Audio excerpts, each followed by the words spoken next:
मेरा पति मुझसे 15 साल बड़ा था। हम दोनों में बहुत लड़ाई झगड़ा करते थे। एक दिन मेरे पति को पैरालाइज हो गया। अब वो बिस्तर पर पड़ा रहता और रोता रहता और रोते रोते स्टोर रूम की तरफ इशारा करता रहता। मैं स्टोर रूम में जाकर देखती तो वहाँ कोई भी नहीं होता था। अचानक एक दिन मेरे पति का देहांत हो गया। उसे मरे हुए हफ्ता ही नहीं गुजरा था। मुझे उसके इशारे याद आने लगे। एक दिन मैं नौकरानी नहीं आई थी तो मैंने सोचा आज मैं स्टोर रूम की सफाई कर लेती हूँ। मैं वहाँ सफाई करने चली गई और जैसे ही मैंने स्टोर रूम का दरवाजा खोला मेरी तो जान ही निकल गई, क्योंकि स्टोर रूम की सफाई करते हुए मुझे वहाँ, कहते हैं भगवान सबके साथ इंसाफ करता है, कुछ लोगों के साथ इंसाफ हो जाता है और उन्हें पता भी नहीं चलता। मैं भी उन्हीं लोगों में से एक थी। मेरा नाम कविता था। मैं बहुत ज्यादा खूबसूरत तो नहीं थी। मेरे माता पिता ने मेरी शादी एक बहुत बड़े आदमी से कराई थी जो बहुत बड़ी पोस्ट पर था, लेकिन मुझसे 15 साल बड़ा था और उसके सर पर एक भी बाल नहीं थे। हम जब भी साथ बाहर घूमने जाते तो लोग मुझे उसकी बेटी समझते थे। उसने मुझे कहा कि मैं ज्यादा खाना खाया करूं ताकि मेरा भी वजन बढ़ जाए और मैं भी उसके जितनी उम्र की लगने लगूं। मैंने मजाक में एक दिन कह दिया कि आप अपना वजन कम क्यों नहीं करते। उसे गुस्सा आ गया। उसने मेरी गाल पर जोरदार थप्पड़ मारा। अब हमारी शादी को हफ्ता ही नहीं हुआ था कि उसने मुझे इतनी जोर से मारा कि मैं जमीन पर गिर गई। उसने कहा, औरत हो, औरत बनकर रहो, मेरे सिर पर बैठने की जरूरत नहीं है। मैं अच्छी तरह से जानता हूँ तुम औरतों को। अगर तुम्हें काबू में ना रखा जाए तो तुम पता नहीं क्या करो। यहाँ इस घर में तुम मेरा ही खाती हो। मैं ही तुम्हारे लिए सब करता हूँ। तुम्हें कोई हक नहीं मेरी मजाक बनाने का। मैंने कहा मैं मजाक नहीं बना रही थी, लेकिन उसने मेरी इतनी सी बात का बहुत बुरा मान लिया और बहुत दिनों तक मुझे ताने देता रहा। वो मेरे लिए ऐसी चीज लेकर आता था जिससे मेरा वजन बढ़ जाए। कभी मेरे लिए पिज्जा लेकर आता, कभी बर्गर। मुझे ये सब खाने की आदत नहीं थी, इसलिए मेरा पेट खराब हो गया। और उसने तब भी कहा, अगर तुम खाओगी तो यही चीजें खाओगी, वरना नहीं खाओगे। उल्टी सीधी चीजें खाने से मेरा वजन तो बढ़ गया, लेकिन मैं बहुत बेढंगी सी लगने लगी थी। सब मुझे कहने लगे, शादी के बाद तुम्हें क्या हो गया? पहले तो अच्छी खासी खूबसूरत हुआ करती थी, इतनी जल्दी वजन बढ़ा लिया। मेरे ऊपर जो ज्यादती हो रही थी वो किसी को बता भी तो नहीं सकती थी। उस आदमी ने मुझ पर हाथ उठाया, मुझे मेरे माता पिता और दुनिया वालों के सामने रुस्वा किया। मेरे घर वालों को गालियां दी, जरा भी इज्जत नहीं करता। मुझे लगता था कि चलो जो भी हो रहा हो, वो मेरा पति है, मेरा खर्चा तो उठाएगा ही, लेकिन अब तो उसने वो भी बंद कर दिया। मुझे कहने लगा, अपना खर्चा खुद उठाओ, मेरे पास तुम्हारे लिए पैसे नहीं है।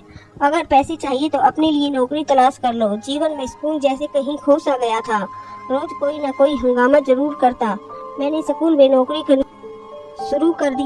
मेरी हालत इतनी खराब हो गई थी कि कभी कभी तो मैं अपने स्टूडेंट के सामने ही रोने लग जाती। जब मैं उनको अपने पति के बारे में बताती तो वो सुनकर हैरान रह जाती। मेरे पास कोई भी नहीं था जिसे मैं अपना दुख बता सकती। मेरे पति का कहना था, जब तक पत्नी को मारो नहीं वो सीधी नहीं चलती और सर पर चढ़कर बैठ जाती है। इसलिए मैं अपनी पत्नी को बिना वजह ही मार लेता हूँ। अपने दोस्तों और रिश्तेदारों के सामने मेरी बेइज्जती करता रहता। हमारे यहाँ कोई संतान भी नहीं हो रही थी। मैं बहुत परेशान थी, लेकिन किसी को कुछ बता भी नहीं सकती थी। सबसे झूठ बोलना पड़ता था कि सब कुछ ठीक चल रहा है, अच्छी भली जिंदगी गुजर रही थी। ना जाने क्यों मेरे माता पिता ने मेरी शादी इस जैसे आदमी से कर दी। मैं हर तरह से कोशिश करती कि मैं उसे पसंद आ जाऊं, उसकी हर पसंद नापसंद का ख्याल रखती। वो जो भी कहता मैं वही करती, उसकी हर बात मानती। लेकिन मैं उसकी बात मानूं या ना मानूं, उसे मुझ पर गुस्सा आ ही रहता था। कभी कभी तो मुझे लगता था कि वो किसी और को पसंद करता है या कोई और बात है जिसका गुस्सा वो मेरे ऊपर उतारता है, क्योंकि मुझ पर गुस्सा करने के बाद वो अपने दोस्तों के साथ बाहर चला जाता, उनके साथ घूमता फिरता, हंसी मजाक भी करता और बहुत खुश रहता था। उसके दोस्त भी हमारे घर आ जाते थे और जब उनके दोस्त हमारे घर आते तो मेरा सारा दिन खाना पकाने में ही निकल जाता। फिर भी मैं उससे कुछ नहीं कहती, सोचती शायद अब वो खुश हो जाए, लेकिन वो तो किसी हाल में खुश रहने वाला ही नहीं था। मुझे समझ नहीं आ रहा था कि ये सब क्या हो रहा है मेरे साथ। कभी तो लगता कि मुझे किसी की नजर लग गई है या किसी ने मेरे ऊपर काला जादू करा दिया है, क्योंकि जो कुछ भी मेरे साथ हो रहा था वो सब समझ से परे था। मेरे पति जिस ऑफिस में काम करता था वहाँ खूब रिश्वत लिया करता था। नई से नई गाड़ियाँ, मोबाइल बदलता रहता, अपने लिए अच्छी से अच्छी चीज लेकर आता, अपने हर शौक पूरे करता, लेकिन उसे मेरे खर्चे का जरा भी ख्याल नहीं था। मैं अपने सारे खर्चे खुद पूरे करती। अब तो हम अपने मोहल्ले में भी मशहूर हो गए थे। कि ये लोग बहुत लड़ते हैं, हमारी लड़ाई भी ज्यादा ही हुआ करती थी। लेकिन एक दिन तो हद ही हो गई जब उसने मुझे बिना वजह ही लड़ना शुरू कर दिया। मेरे पति ने जोर जोर से चिल्लाना शुरू कर दिया। उसने कहा, मैंने तुमसे कहा था आज मेरे लिए अच्छा खाना बनाना और तुमने दाल बनाकर रख दी। मैंने कहा अगर अच्छा खाना खाना हो तो उसके लिए पैसे भी दे देना। मेरे पास पैसे नहीं है और अभी मेरी सैलरी भी नहीं मिली है। वो इस बात को लेकर खूब लड़ा और कहने लगा, मुझे तुम्हारे साथ रहना ही नहीं है, तुम मुझे अच्छी ही नहीं लगती। आज तक तुमने मेरे दिल में जगह नहीं बनाई। बात कहाँ से शुरू हुई और कहाँ चली गई पता ही नहीं चला। और कहने लगा, मैं तो तुम्हारे साथ मजबूरी में ही रह रहा हूँ। वो बहुत ज्यादा चीख रहा था और गुस्से में था, जिसकी वजह से उसका बीपी बढ़ गया और उसको दौरा पड़ गया। मुझे समझ नहीं आ रहा था कि मैं क्या करूँ। रात का समय था, मैं उसे हॉस्पिटल लेकर गई। डॉक्टर ने कहा, आपने आने में देर कर दी, आपके पति को पैरालाइज हो गया है। अब ना ये चल सकते हैं और ना बोल सकते हैं। इनका पूरा शरीर बेकार हो गया है, बस ये अपनी दोनों आंखें और 3-4 उंगलियां ही हिला सकते हैं। मेरे पति ने गुस्सा किया और उस गुस्से में आकर अपना ही नुकसान कर लिया। गुस्से की वजह से उनका बीपी हाई हुआ और अटैक आ गया। खैर हफ्ते भर हॉस्पिटल में रहे, फिर घर आ गए। अब मैं ही उनका ख्याल रखा करती थी। वो बोल भी नहीं सकता था और ना ही हिल सकता था, लेकिन उसे अपने किए पर कोई भी अफसोस नहीं था। मैं भी इन सब से खुश नहीं थी। वो जैसा भी था मेरा पति था। मैं नहीं चाहती थी कि उसके साथ कभी ऐसा कुछ हो। एक पत्नी कभी भी अपने पति का बुरा नहीं सोच सकती, चाहे पति जैसा भी हो। अब तो हमारे घर में पैसों की भी परेशानी होने लगी। मैं नौकरी भी करती, घर का काम भी करती और उसे भी संभालती। अब उसकी आंखें बदलने लगी थी। वो सोचने लगा था कि मेरी पत्नी जिसके साथ मैंने इतना बुरा किया, उसे मारा पीटा, उस पर गुस्सा किया, अब भी वो मेरा इतना ख्याल कर रही है, मेरी खिदमत कर रही है। एक दिन मेरे पति ने मुझे अजीब सा इशारा किया। मैं समझी नहीं कि वो क्या कह रहा है। उसने अपनी उंगली से इशारा किया था। मुझे लगा कि वो कह रहा है उसे बाथरूम जाना है, मुझे भूख लगी है। लेकिन आज उसने तो जो इशारा किया वो अलग था। वो स्टोर रूम की तरफ इशारा कर रहा था, लेकिन इसका मतलब ये नहीं था कि उसे स्टोर रूम जाना है। मैंने उससे पूछा, क्या हुआ, आप स्टोर रूम की तरफ इशारा क्यों कर रहे हैं? क्या आपको स्टोर रूम जाना है? तो उसने मना कर दिया। मैंने घर में एक नौकरानी रख ली थी, क्योंकि मैं आधे दिन घर में नहीं रहती थी और अपनी नौकरी भी नहीं छोड़ सकती थी। अगर मैं नौकरी नहीं करती तो घर का खर्चा कैसे चलता, इसलिए मैंने नौकरानी को रख ली। ऑफिस वालों ने भी मेरे पति का हिसाब भी क्लियर कर दिया और अब वो नौकरी पर भी नहीं जा सकता था, इसलिए उनकी तनख्वाह भी आनी बंद हो गई थी। और जो अभी तक की तनख्वाह और फंड है उनको मिलने में थोड़ा टाइम लगेगा। जब मैं उनको फोन करती तो वो कोई और बहाना बना लेते। वो पैसे भी हमें नहीं मिल रहे। और मेरे पति का काम ऐसा था, उसे बहुत लोग जानते थे और उससे डरते थे। उसके दस्तखत के बगैर फाइल पूरी नहीं होती थी, इसलिए उसे लाखों रुपए की रिश्वत भी देते थे। उसके कुछ रिश्तेदार भी थे जो पहले तो पैसों के चक्कर में उसके आसपास रहते थे, लेकिन जैसे ही उनका बुरा समय आया सबने साथ छोड़ दिया। अब उसे एहसास हुआ कि मेरे बुरे समय में मेरी पत्नी ही मेरे साथ है। वो रोज रात को स्टोर रूम की तरफ इशारा करता और रोता रहता। उसे देखकर मुझे भी रोना आ जाता था, क्योंकि मुझसे उसकी ऐसी हालत देखी नहीं जा रही थी। हमारी शादी को 5 साल हो गए थे और इन 5 सालों में उसने मुझे चैन की सांस लेने नहीं दिया था। हर रोज मेरा खून जलता था। बहुत तकलीफ दी है उसने मुझे, लेकिन उसे मैंने माफ कर दिया था। शायद उसको उसके किए की सजा मिल गई थी। मैं उसे और सजा नहीं देना चाहती थी। वो रोता रहता था और बार बार इशारा करता। मैं उसके इशारों पर जाकर देखती, लेकिन मुझे वहाँ कुछ नहीं मिलता। ना ही उसकी कोई चीज वहाँ थी और ना ही कोई ऐसी चीज थी जो उसे चाहिए हो। अब बार बार इंसान एक ही तरफ इशारा कर रहा है, इसका यही मतलब है कि कोई बात जरूर तो है, लेकिन मैं समझ नहीं पा रही थी। एक दिन उसकी कजीन हमारे घर आई और हैरत की बात यह है कि वो उससे तो नहीं मिली, लेकिन मुझसे अजीब गरीब बातें करने लगी। कहने लगी, तुम्हारे पति की तनख्वाह और फंड के पैसे कब मिलेंगे? मैंने कहा, पता नहीं, मैं तो रोज फोन करती हूँ, वो लोग कुछ ना कुछ बहाना बना देते हैं। कहने लगी, बहुत सारे पैसे होंगे ना, तुम इतने पैसों का क्या करोगी? मैंने कहा, अपने पति का इलाज करवाऊंगी, हो सकता है दूसरे शहर में उनका इलाज हो जाए। तो मुझसे पूछने लगी कि कहीं तुम्हारे पति ने दूसरी शादी तो नहीं कर रखी थी? मैंने कहा, मुझे नहीं पता, लेकिन वो मुझे अपने पैसे नहीं देते थे। बोली, तब तो जरूर इसने दूसरी शादी कर ली होगी। मैंने कहा, अगर ऐसा होता तो वो औरत अभी तक यहाँ आ गई होती, लेकिन मेरे पति ने मुझे ऐसा कुछ नहीं बताया और ना ही उसने मुझसे छुपाकर दूसरी शादी की है। उसने कहा, तुम झूठ बोल रही हो। इसकी सारी दौलत तुम्हारे पास ही है। ये कई लोगों से लाखों रुपए की रिश्वत लेता था, तुम्हारे ऊपर ही उड़ाता होगा, तुम्हारे नखरे देखता होगा। मुझे भी गुस्सा आ गया। मैंने कहा, देखो मैं खुद नौकरी करती हूँ, सर्दी हो या गर्मी हो या मेरी तबीयत खराब हो, मैं जरूर अपनी नौकरी पर जाती थी। महीने में 30 दिन अपना सर खपाने के बाद मुझे 30,000 रुपए मिलते हैं, और वो भी घर के खर्चे में खत्म हो जाते हैं। तुम्हें उसके पैसे चाहिए तो खुद तलाश कर लो। उसके पैसे भी, उसकी दूसरी पत्नी भी अगर मिल जाए तो मुझे भी बता देना। उसने कहा, तुम बहुत बदतमीज हो और तुम्हारा पति भी ऐसा ही था, इसलिए आज इस हाल में पड़ा है। तुम देखना कहीं तुम भी इसी हाल में ना पहुंच जाओ। आज वो लोगों का मोहताज है, कल तुम्हें भी मोहताज ना बन जाना पड़े। अगर ऐसा हुआ तो तुम्हें दोनों का ख्याल कौन रखेगा? तुम तो तड़प तड़प कर भगवान को प्यारे हो जाओगे। मैं उसकी बातें सुनकर हैरान रह गई और सोचने लगी, कैसी दुनिया है। ये लोग किसी की भी हाल में आपको नहीं छोड़ते। मैंने उससे अब भी तमीज के साथ कहा कि तुम यहाँ से जा सकती हो। फिर वो चली गई। मैंने सब बात अपने पति को बताई। वो सुन भी रहा था, समझ भी रहा था और रो रहा था।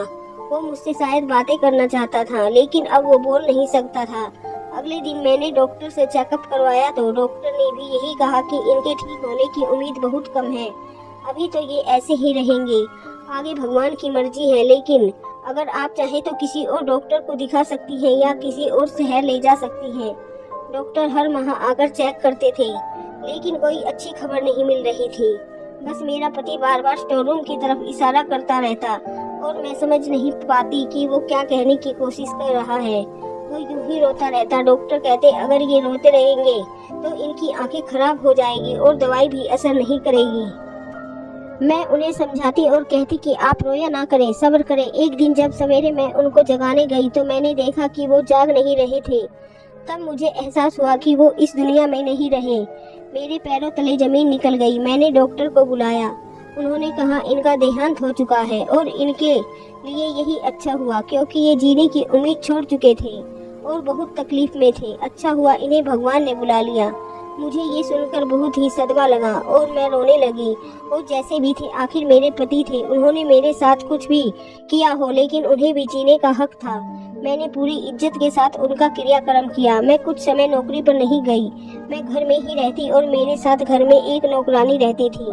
वही घर का सारा काम करती थी, खाना बनाना, सफाई करना, कपड़े धोना। मेरे पति के देहांत के बाद मेरा किसी काम में दिल नहीं लगता था। एक दिन किसी ने दरवाजा बजाया और मुझे नौकरानी ने आकर बताया कि मुझसे कोई औरत मिलना चाहती है, उसके साथ बच्चे भी हैं। मैंने कहा, क्या नाम है उसका? उसने मुझे नाम बताया। मैंने कहा, मैं इस नाम की किसी औरत को नहीं जानती थी और ना ही उसके बच्चों को। मैंने कहा, कौन है आप? उसने कहा, मैं तुम्हारे पति की दूसरी पत्नी हूँ। अब वो मर गया है। मैं अपना और अपने बच्चों का हिस्सा लेने आई हूँ। तुम्हारे पति ने 3 साल पहले मुझसे छुपकर शादी कर ली थी और 3 साल में मेरे 2 बच्चे भी हैं। अब मैं अपना हक लेने तुम्हारे पास आई हूँ। जब मैंने ये बात सुनी तो मुझे उस औरत का ख्याल आ गया जो उस दिन हमारे घर पर आई थी। इसका मतलब वो गलत नहीं कह रही थी और इनके बाकी के रिश्तेदार भी यही सोचते थे। मैंने कहा, तुम्हें शर्म नहीं आई एक शादीशुदा आदमी से शादी करते हुए? उसने कहा, इसमें मेरा क्या कसूर है? वो तुम्हें पसंद ही नहीं करता था, तुम उसे अच्छी नहीं लगती थी और मैं खूबसूरत हूँ, हसीन हूँ।